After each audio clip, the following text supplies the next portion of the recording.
Ассаламу алейкум достор. Баарыңарга салам. Саламатсыңарбы? Кутмандуу күнүңөр менен. Мен атым Медер болуп. Мен Европада иштегениме где-то бир 2 ай болуп калды. 2 айдан бери фура айдап иштетабыз. Буга чейин өмүрү фура отуруп көргөн эмесмин. Только ең чоң машина спринтер, грузовой ман, жалаң легковушка айдап жүргөнбүз, газель айдагам. Эмеде, Сахалинде, Россияда.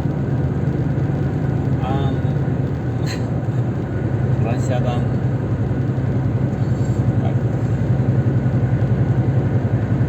эме болгондон бери, депортация болгондон бери Европага аракет кылып барып Европага келип калдык. Европада Кудайга шүгүр. Айлык манай.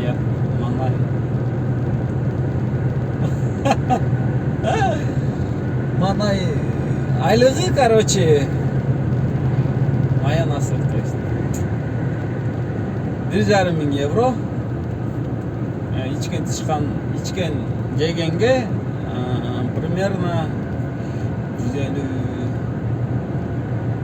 150 евро кетет. Эгер сизге тамеки чеккендер болсо, аларга плюс еще 100 евро за бир пачка тамеки. Бул жакта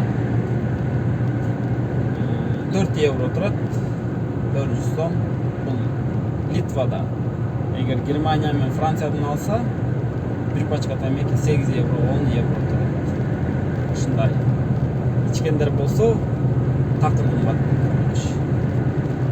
20 евро күндай деп көрдүм менчи. Ушундай. Всем ассаламу алейкум.